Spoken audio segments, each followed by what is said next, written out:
Aujourd'hui, je vais vous montrer comment passer de cela à ça, juste maintenant. Mais avant de commencer ce tutoriel, une grosse information à vous faire parvenir. J'ai une offre exceptionnelle pour vous. Si vous voulez bénéficier de 30% de réduction sur les abonnements et sur la licence à vie, je vous mets un lien dans la description de cette vidéo. C'est un lien affilié bien évidemment, mais c'est une offre exceptionnelle. Pour arriver vers le caddie, pour avoir cette réduction de 30%, vous devez passer par cette offre.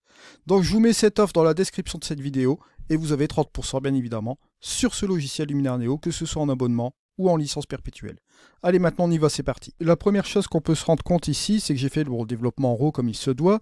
Vous allez le voir, là on va se rendre directement dans l'onglet modification. Je vais vous montrer toutes les étapes. La première étape que j'ai réalisée, c'est le développement en RAW, tous les petits ajustements que vous allez voir ici. Bon, vous avez le avant et le après les ajustements.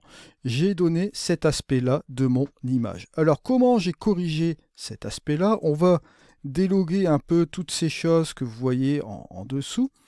D'accord, bon, il y a des choses que je n'ai pas utilisées, mais vous allez voir qu'il y a des choses que j'ai utilisées. Alors n'oubliez pas que, bien sûr, vous devez faire vos corrections d'optique avec les aberrations chromatiques, etc. Si vous voulez utiliser l'outil transformation, vous pouvez le faire aussi également. Alors n'oubliez pas de zoomer sur la photo pour voir tous les détails, bien évidemment, de celle-ci au niveau de la netteté. Si vous appliquez de la netteté sur le fichier RAW, je vous rappelle, toujours appliquer un peu de netteté pour enlever le côté mou du fichier RAW, c'est très important.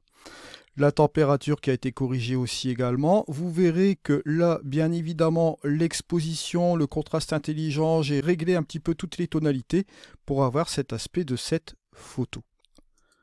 Alors ensuite, ce que j'ai fait, c'est appliquer l'amélioration AI après ce que j'ai fait préalablement. Vous voyez que l'amélioration AI, j'ai été prudent. J'ai employé l'accent AI et l'embellisseur de ciel. L'embellisseur de ciel, comme je vous l'ai dit, à employer avec modération. Et vous allez le voir qu'ici, on a le avant et le après. Ensuite, je suis passé par le paysage où j'ai appliqué un peu d'heure dorée pour un peu accentuer toutes ces couleurs. Et ça va me permettre de donner un peu cette couleur assez particulière à l'image ici avec cette heure dorée. Réduire la brume aussi en même temps, hein, vous allez voir que ça va rapporter une petite touche de contraste aussi également. Réduire la brume, c'est pour enlever la brume atmosphérique bien sûr, mais dans ce cas-ci, ça nous permet de rajouter encore un petit boost de contraste ici sur l'ensemble de l'image avec cette application. J'ai utilisé la couleur, vous allez le voir ici, d'une particularité.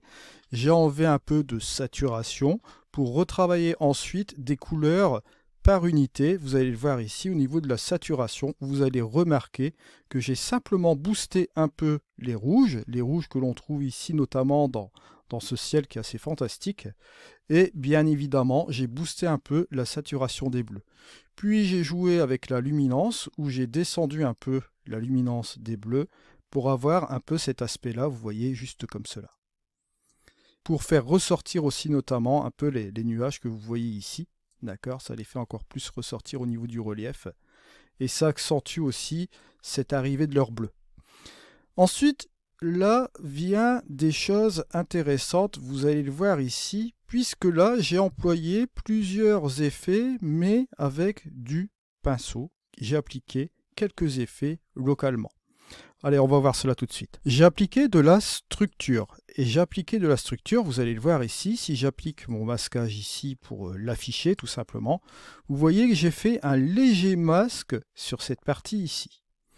Alors j'ai appliqué de la structure principalement sur cette partie-là. Pourquoi? Parce que bon, c'est l'ancienne mine d'étain et par définition vous avez des côtés avec de la roche bien sûr, et bien évidemment ça permet de rajouter un peu de détail, un peu de structure. Ça permet de rajouter un peu de structure, hein, contraste dans les tons moyens dans celle-ci. Si on avance dans cette partie-là, vous allez remarquer que si je fais un avant et un après, ça ajoute de la valeur ajoutée à notre photo.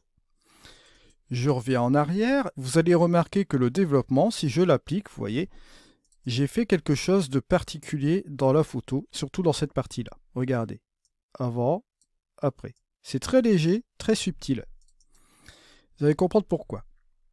Vous allez voir que là, ici, hop, avant et après, je reviens dans ma courbe, j'ai appliqué une petite luminosité, légère luminosité comme vous le voyez ici, et j'ai joué encore avec la couleur dans cet outil développement. Là on n'est plus en développement RAW, on utilise la qualité non RAW de cet attribut, donc on joue sur l'interprétation de ce qu'on a fait préalablement dans le développement RAW. Là, j'ai rajouté de la saturation un peu aussi sur ce côté. Pourquoi j'ai fait cela? Pour simplement donner un peu d'aspect logique. Comme vous voyez ici, vous avez cette superbe lueur avec ce nuage qui est vraiment formidable. Encore une fois, la scène était formidable de ce jour-là, c'était incroyable. Et là, vous voyez que forcément, la logique veut que cette partie-là aussi de la mine soit plus ou moins éclairée. Là, la partie-là, je l'ai moins éclairée par rapport à cette partie-là. Je voulais donner l'accent sur cette partie ici. Ensuite, nous avons les détails. Détails, je vous rappelle qu'on avait fait un tutoriel sur les détails. Je vous rappelle et je vous mets l'étiquette en haut à droite si vous n'avez pas vu ce tutoriel pour savoir comment utiliser cet outil. Alors là, je me suis assuré à utiliser les choses basiques du détail encore une fois et je l'ai appliqué avec du masquage local. Toujours avec le pinceau, je vais afficher ici mon pinceau. Vous allez remarquer que j'ai fait un masquage comme il se doit ici avec quelques petits coups, quelques petits à-coups comme vous avez pu le remarquer ici. Ce n'est pas uniforme. Vous allez le voir juste comme cela. Je vais vous montrer cette chose-là juste ici. Vous allez remarquer que là, j'ai rajouté du détail, détail fin, détail moyen et détail grossier, et je me suis même appliqué avec le plus net. Je n'ai pas appliqué, comme je vous l'ai dit la dernière fois, ce n'est pas toujours une obligation, ces choses que vous avez ici. Pourquoi? Pour la simple et bonne raison que là, je ne vais pas m'attaquer sur le volume entier de l'objet, donc de l'architecture ici. Je vais simplement m'attaquer à la surface ici et je vais éviter les bords bien évidemment, donc ça ne sert à rien de repartir sur des protections de masquage assez excessifs. J'ai utilisé cet effet de manière contrôlée et vous le voyez ici, ça m'a permis de donner un effet assez sympa à la photo. Voilà, juste comme cela. Donc l'application, vous voyez, de la structure, du développement, du détail en masquage local avec le pinceau notamment, ça nous permet de rajouter une petite valeur ajoutée bien sûr et d'assister sur cette lueur qui part ici. Ensuite, bon, vous imaginez bien, vous voyez que cette photo est relativement intéressante au niveau de son ciel, bien sûr. Et j'ai voulu ici rapporter une petite touche assez créative. Et vous allez le voir que là, ici, cette touche créative va être légère avec l'application de l'outil mystique que vous voyez ici. Lorsque je vais employer le mystique à faible dose, à 9, avec les réglages de défaut, d'accord, je vais appliquer une petite chose féerique ici un peu dans ma photo, comme vous le voyez ici.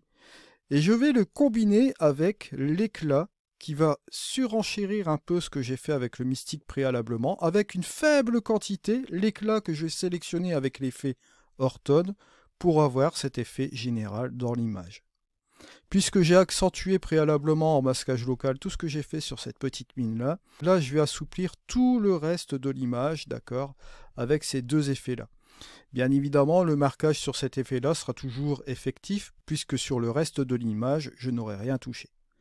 Ensuite, pour terminer, un petit vignettage qui va me permettre de donner l'accent sur ma petite mine ici, comme vous le voyez là.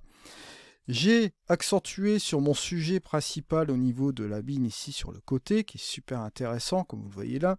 Au niveau des réglages, là j'ai utilisé la progressivité, une petite lumière interne sur cette partie-là encore également. D'accord, j'ai surenchéri sur la partie globale, vous allez le voir ici, de la vignette.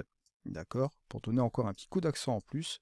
Et le fait d'utiliser cette vignette, vous allez voir, bon là elle est à moins 38, on va revenir à fond sur cette vignette, vous voyez, on est juste sur cette partie-là. Le fait de revenir comme ça en arrière sur ce fameux coucher de soleil qui part vraiment en dessous, là, regardez ce qui se passe, là je reviens sur le 38, voilà, bien moins 40, moins 38. Si je fais mon avant et mon après, ça s'éclaircit progressivement. Et à partir de là, ça s'assombrit à partir d'ici, sur cette partie-là principalement. Donc, ce qui fait que ça fait ressortir encore plus d'intérêt dans la photo. Et forcément, ça nous donne un œil averti sur cette mine. Et forcément, on suit directement aussi avec le soleil. C'est magnifique. C'est magnifique. Alors en plus, bon là, ici, bon, j'hésitais de vous faire voir cela au départ, mais là, je vais le faire tout de suite maintenant ici. Ce que je vais faire, c'est aller dans mes outils et je vais aller dans mon recadrage. Je vais tout simplement recadrer en 16/9. Pourquoi? Pour la simple et bonne raison qu'il y avait trop d'espace vide ici. Et vous voyez que le fait de recadrer en 16/9, ça nous donne un bel aspect. Ce que je vais faire, c'est exporter directement ma photo.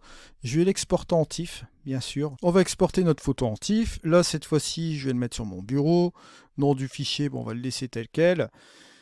Format TIFF, netteté on met pas de netteté, puisque bon là j'ai appliqué quand même pas mal de petites choses sur la photo. Ici, redimensionnement taille réelle, d'accord. On va laisser tout cela comme ça, sans compression, profondeur 16 bits, résolution 240, et je vais exporter tout simplement. Et voici donc notre image en plein écran. Notez que ça fait quand même une belle petite photo assez sympa en 16 neuvième comme vous le voyez ici. Voilà, on arrive à la fin de cette vidéo. Je vous remercie de m'avoir suivi. On se retrouve dans une prochaine vidéo. N'oubliez pas l'offre spéciale Skyloom, moins 30%, disponible dans la description de cette vidéo, comme vous savez très bien.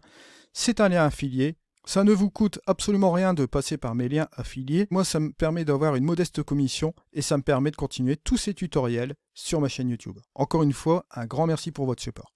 Allez, on se retrouve dans une prochaine vidéo. C'était Eddy. Au revoir.